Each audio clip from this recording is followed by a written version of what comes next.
Diba sabi ni Bitoy, ganyan ang kausap ko. Sabi ko, di ba sabi ko, bubulahin niyo na. Sabi niyo, buo na, may bubong na, may pader na. Tapos aliw na aliw siya. Yan ang kausap ko. Sabi, pabidyo mo kay Ray, pabidyo mo.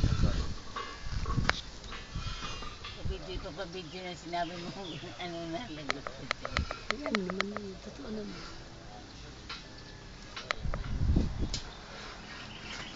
Pero iba dyan malaki ka. Ganun na pala. Ganun. Ganun ganyan.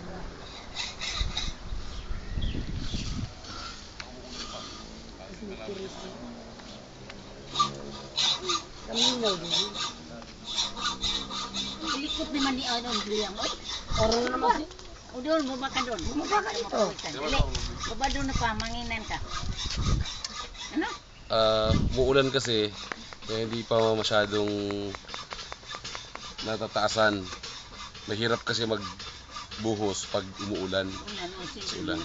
Saka wala pa yung materyales, di ba dumating yung buhangin. Pero yan, kasi may forma na. Pag natapos yan, yung forma, Pulmang tao na yan. buhusan na yan, taas na. Binula ko pa naman siya. Sabi ko may bubong na bahay mo. Ako naman nung tinanong ko kung ano pa, mga lublak pa lang. Hindi naman ako hindi mo ako nagsisinungan. Kaya, ano ba yan? Gusto naman na bahay. Oo naman, tagal-tagal.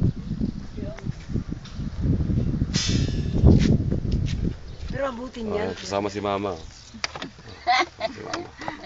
Hindi kami sinungaling. Sabi kami ng totoo. Si Liam. Si Liam pangit. Ang pangit. Si Prima. Si Lalang Negra. Sabi mo ang kill. Patrick. Oh, Ninong! Ninong. Ninong yan. Ilisip niyo yan. Thank you ka naman kay Uncle.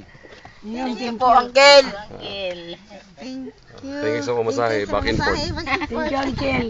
Baka gusto mong dagdagan. Dagdagan mo. Dagdagan mo, Uncle. Dagdagan mo daw. May daw pa. Dito nakarating na ako sa bahay mo. Skeleton pa pala eh. Hindi naman. Magawa na yan. Oh, pero mga Ano pa yung hinain ng loob niyan? Ano? Naman ngayon. Sabihin na naman niya eh. Mayo. Hindi gawa. Huwag mag-alala. Huwag kang Talagang mag-alala. ganyan, ginagawa eh. Huwag kang mag-alala. Pag pinatigas yun, ganun pa rin. Diba? Hindi naman ganyan. Walang sayang yung asawa niya. Nagbigay ng sayang.